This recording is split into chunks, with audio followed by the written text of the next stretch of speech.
Oi, boa noite. Que bom que você está aí, ligado na TV Novo Tempo. Começa agora mais um programa, o Identidade Geral.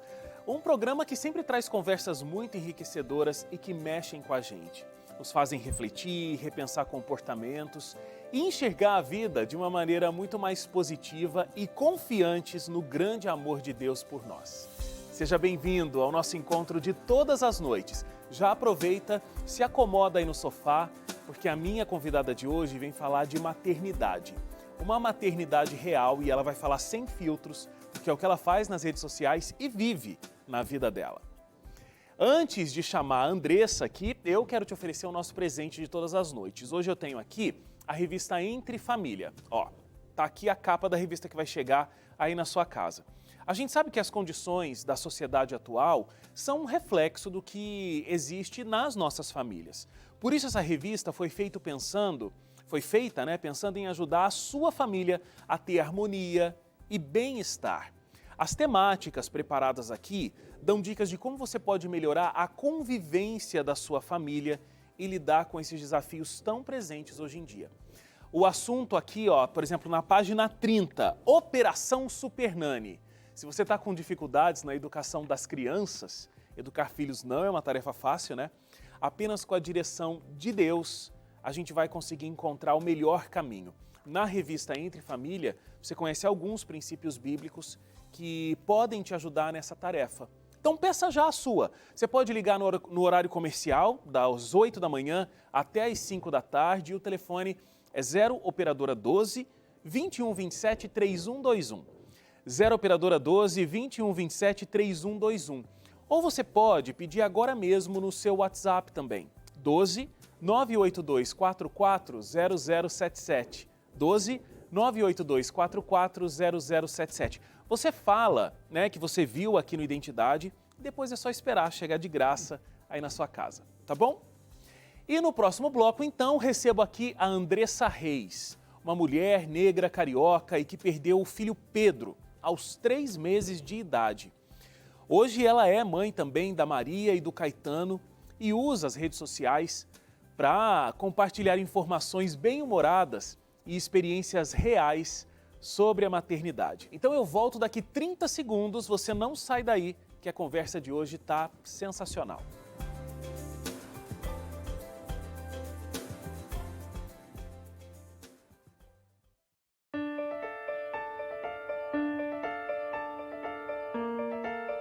De volta aqui o Identidade, a Andressa já está aqui junto comigo. Oi, Andressa, tudo bem com você? Oi, tudo ótimo. Obrigada pelo convite, tá? Imagina, o prazer é nosso. Obrigado aí que no meio de tanta coisa você reservou um tempo, inclusive silencioso, né, na sua rotina para conseguir conversar com a gente. Andressa, você fala muito sobre maternidade, vários pontos que eu acho que são muito relevantes, né? Falar de maternidade sem aquele romantismo que acho que pode até iludir quem vai se tornar mãe, quem vai se tornar pai, mas trazer o que é a realidade do dia a dia, que é maravilhoso, mas também muito desafiador de criar crianças, né? Mas me conta o seguinte, para a gente começar aqui o assunto. Parece que ser mãe não era uma coisa que fazia parte dos teus planos. Você não era aquela pessoa que desde criança já pensava, eu vou ser mãe, vai ser assim, vai ser assado e tal. Como que era isso para você? Ser mãe estava nos meus últimos planos. Na verdade, não tinha plano nenhum de ser mãe, né? A meta, inclusive, era não ser mãe, passar invicta pela maternidade. Mas, infelizmente, né, como a gente sabe que nem todos os métodos contraceptivos, nem todos, ou melhor, nenhum é 100% eficaz, a gente, né, está sujeito a uma gravidez indesejada e foi o que aconteceu comigo. Você engravidou do Pedro. E foi uma experiência, né, muito triste, porque aí, depois do nascimento do Pedro, quando ele tinha 3 meses de vida, ele faleceu, isso por conta de uma situação, de uma complexidade cardíaca que ele tinha, né? Então você enfrentou uma gravidez que foi um susto, mas, né, estava ali grávida, teve o seu filho e ainda vivendo esse período do puerpério, que é um período muito complicado para todas as mães também, né? Você perdeu seu filho. Como foi viver essa experiência? Eu não vivi o puerpério, porque eu estava envolvida, imersa em tantas outras situações, né, na luta pela sobrevivência do meu filho. Então, eu não consegui parar, né, para viver todas as alterações que normalmente mães, né, recém-mães, sentem, né? Eu estava focada mesmo no tratamento do meu filho, em conseguir a cirurgia cardíaca dele, que foi bem complicado, né, pela rede pública. Então, o meu foco maior foi nessa busca, né? O puerpério eu fui descobrir na minha segunda e na minha terceira gestação, porque até então eu não vivenciei essa parte. E eu acho muito, muito bonito e muito verdadeiro, porque lá na bio do teu Instagram tá lá, mãe do Pedro, você é mãe do Pedro, né? Mãe do Pedro, Maria e o Caetano. Mas o que era maternidade para você naquele conceito que você não queria ser mãe? Nessa primeira gestação e a diferença do conceito de maternidade para você hoje, Andressa? Eu não tinha, de fato, experienciado os perrengues da maternidade. Então, para mim, a maternidade era aquela coisa que a gente via na televisão, na mídia, né?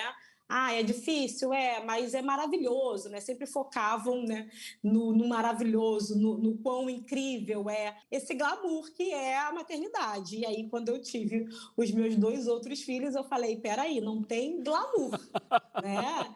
Tem muito amor, tem muita doação, mas o glamour, né, ficou em um outro lugar que eu não tive acesso.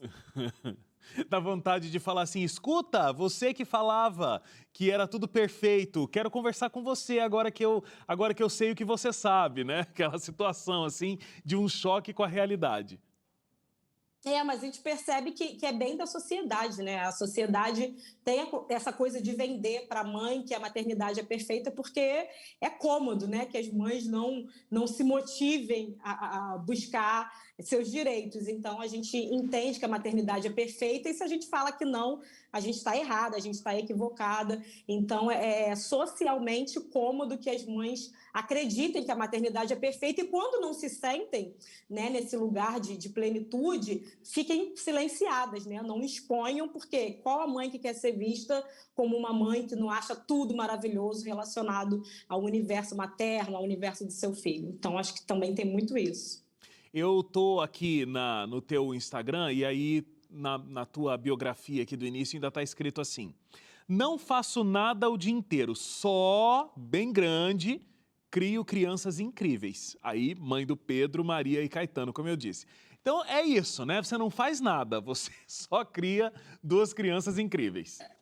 Porque é isso, o trabalho do cuidar, o maternar, infelizmente, ainda hoje, né, é visto como menos importante, né, como nada. Eu ouvi essa frase, né? Você não faz nada o dia inteiro, só fica com os seus filhos dentro de casa. Eu falei, caramba, ficar com os meus filhos é coisa pra caramba, né? Gerenciar seres humanos, ser suporte emocional integralmente, é um trabalho árduo, né? Ainda que não valorizado, ainda que não enxergado, é um trabalho de verdade, né? Um trabalho duro, um trabalho sem pausa, sem horário de almoço, é um trabalho sem férias, né? Um trabalho não remunerado. Então é muito curioso, né? O só, como se fosse pouca coisa e, na verdade, é o trabalho do cuidar, né? Que possibilita, inclusive, os outros trabalhos, né? Mas você realmente deve ter ouvido muitas vezes alguém perguntando, né? Assim como a gente vê outras mães que acabam se dedicando integralmente para a criação dos filhos. Ah, mas você só fica em casa? Né? Como se fosse o paraíso. Não, é isso. Eu assisto Sessão da Tarde todo dia e, né? Como se as crianças se criassem sozinhas, não é isso? Como se as crianças se criassem sozinhas, como se a casa se arrumasse sozinha, né? Como se todas as demandas que implicam estar em casa se resolvessem sozinhas, né? Porque a gente chega na casa de uma mãe que tem filhos e aí, muitas das vezes, você vê as crianças de banho tomado, né? A comida pronta. E isso aconteceu como, gente? Foi assim, ó, passe de mágica, magia negra. Não, existe um trabalho exaustivo por trás disso tudo que você vê perfeito, né? Existe alguém ali se doando para que isso aconteça. E eu acho, Andressa, que assim, embora tenha todo esse trabalho árduo, ainda tem um peso para essa mulher que é esse do é, só em casa. Eu falei aqui de um jeito, né, brincando e tudo mais, mas eu acho que ainda sobra um vazio de a mulher ter um pensamento, poxa, eu não estou sendo útil, né? Porque a gente tem esse valor que é colocado para a gente desde sempre, da idade produtiva. Então, quando as pessoas se aposentam, elas não estão mais ganhando dinheiro pelo trabalho que elas desenvolvem, então não faz parte mais de uma idade útil, né? E a mulher está desenvolvendo todas essas tarefas, mas a sociedade olha para ela, não generalizando, mas, né? Muitas pessoas olham para essa mulher e pensam assim, nossa, e está só em casa, então ainda sobra a mulher esgotada por todas essas atividades, ainda sobra mas não está produzindo, né? Não está realizando nada. E aí muitas mulheres entram nessa crise de, peraí, nossa, eu não quero voltar a trabalhar, porque eu tenho que deixar meu filho numa responsabilidade e outra e eu não quero isso, eu amo meu filho, quero dar a melhor educação para ele. Não, mas eu preciso também ser a profissional, ser a mulher que está desempenhando várias tarefas e tudo mais. É muito triste, como homem eu digo isso, é muito triste a situação dessa mulher nessa fase, por tudo isso que ela tem que enfrentar, né? Exatamente. E eu percebo que isso se escancarou muito durante a pandemia, né? No momento em que as pessoas estavam em casa e bombardeadas de informações que precisavam ser produtivas. Aproveite esse tempo em casa para construir, para estudar, para fazer outra tarefa, para abrir um negócio, para empreender. E para mães, isso teve um peso muito grande, porque as mães já estavam em casa e se viram pressionadas a contribuir financeiramente, né? Para além de todo o cuidado, de toda a entrega, de toda a demanda atendida dentro da casa com o filho, né? Com a própria casa, ainda ter que ter uma atividade extra, né? Para mostrar que produz, para além de cuidar de filhos, né? E isso é uma cobrança externa, mas que a gente acaba, como você disse, né? Se apropriando disso, né? E se sentindo menos capaz por só estar cuidando dos filhos. Então, na pandemia, né, eu tenho contato com muitas mães começaram a empreender, né, para preencher esse vazio de criar filhos, cuidar da casa, não é o suficiente. Eu posso estar esgotada, mas eu acho que a minha contribuição ainda precisa ser maior, porque é uma cobrança externa, mas que a gente acaba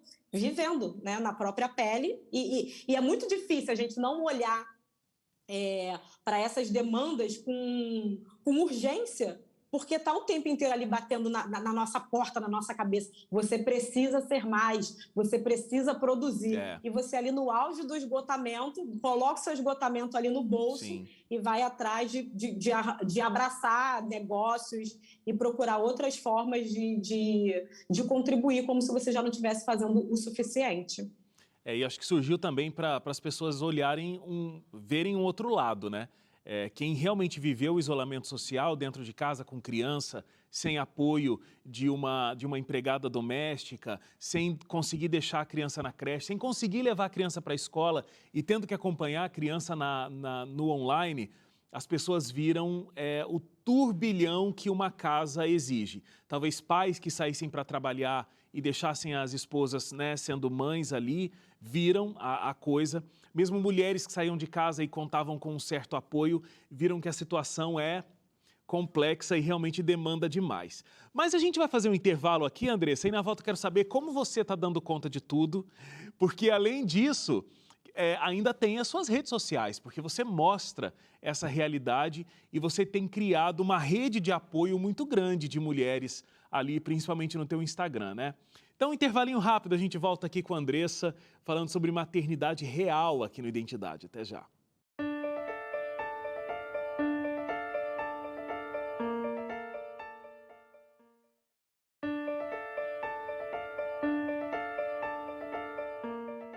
De volta aqui o Identidade, a gente está aqui falando com a influenciadora, a Andressa Reis. Finalizei o bloco anterior falando sobre como é complicado dar conta de todas as demandas domésticas, né? Eu queria que você falasse um pouco da sua experiência, que a gente consegue acompanhar, inclusive, pelo seu Instagram. Porque aí tem 2 filhos, tem marido, tem uma casa, tem sim o seu trabalho, porque você desenvolve, né, nas redes sociais um trabalho que é muito bonito, inclusive de uma rede de apoio que eu acho que você criou aí com outras mães, né? Como é que você dá conta de tudo? Eu sei que você fala nas suas redes sociais que você não dá conta de tudo, né? Mas tem 2 crianças vivas aí sobrevivendo, alimentadas, então, de um certo modo, dá conta sim. Me conta como que é essa rotina. Hoje, por exemplo, eu estou aqui falando, então eu tive que deixar os meus filhos com o meu companheiro, me ausentei dessa missão de olhar as crianças.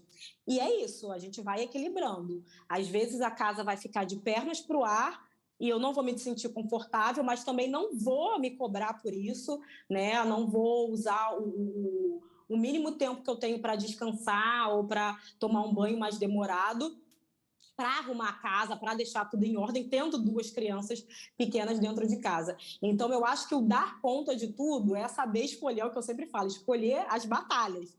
Né? Hoje eu vou focar nisso e é isso que vai ser feito. Amanhã eu vejo a urgência do dia e vai ser o que vai ser feito. Tudo, infelizmente, não dá para dar conta e quando a gente tenta dar conta, a gente acaba ficando mais sobrecarregada do que já vive habitualmente, né? E acaba chegando um momento que fica impraticável. Eu já tive momentos de exaustão extrema em que eu adoeci. Então, o foco hoje é não tentar abraçar todas as demandas. O que eu puder negligenciar, vai ser negligenciado. E é muito curioso, né? Porque as pessoas que me acompanham, às vezes eu posto a casa lá de pernas pro ar e as pessoas falam, caramba, nossa, me identifico. E é isso, gente. Casas ficam bagunçadas, né? Uma casa com vida, sobretudo com crianças pequenas, ficam bagunçadas, né? Então, uma vez que a gente tenta lutar contra isso, a todo tempo a gente acaba se frustrando, porque não é humanamente possível. Vamos normalizar a bagunça, né? Não tem jeito. Exatamente, exatamente. E esse é o dar conta de tudo, né? Escolher o que a gente vai fazer, priorizar algumas coisas e ter em mente que outras vão ser negligenciadas e bola para frente. Eu acho que, principalmente, a gente tem que falar de negligenciar a saúde emocional dessa mãe, né? Quando você está falando sobre conseguir dar conta de tudo e o conceito do que é dar conta de tudo, que é não dar conta de tudo e tá tudo bem, eu acho que já é um alívio muito grande, né?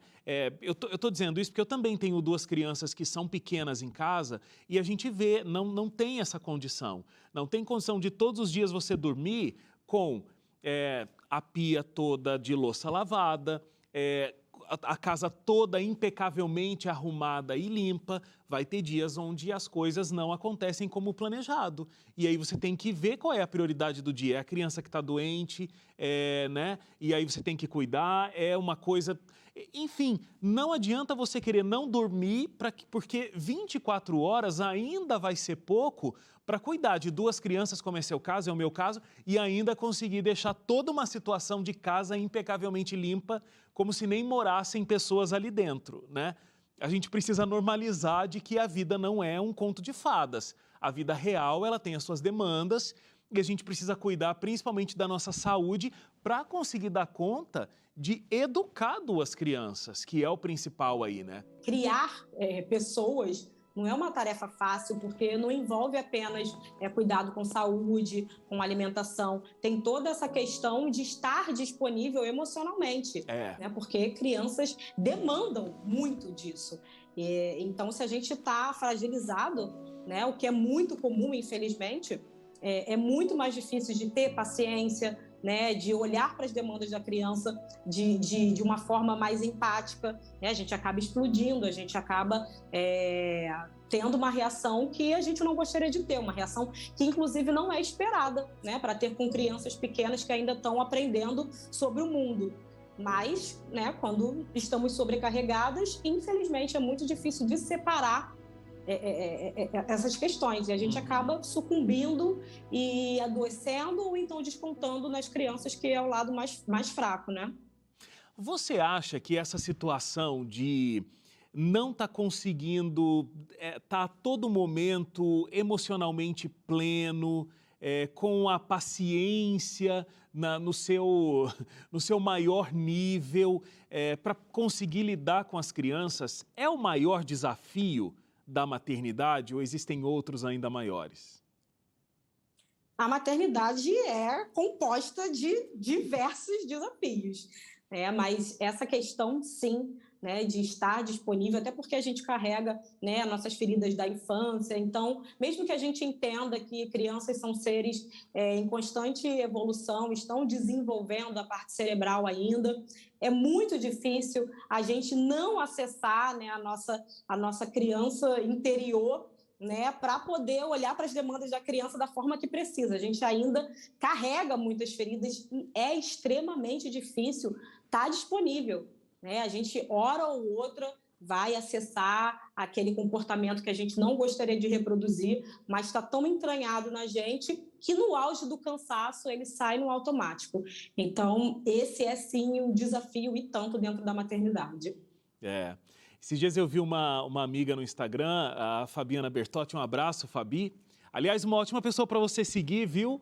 Porque ela também é mãe e mostra uma realidade ali, além de outras coisas, Andressa. E ela estava mostrando uma foto linda dela brincando com as crianças e ela falou assim...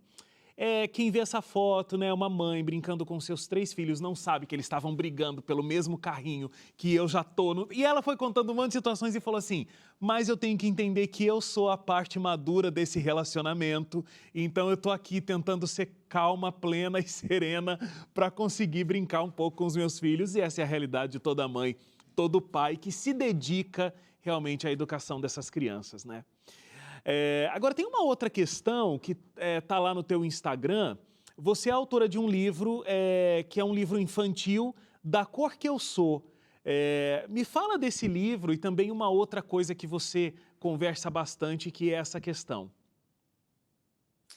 O Da Cor Que Eu Sou é um livro infantil, né? E ele foi escrito como uma maneira de ressignificar a minha infância, né? Como uma criança preta nos anos 80, 90, né? Eu não me via na mídia, né? Brinquedos, livros, histórias, enfim.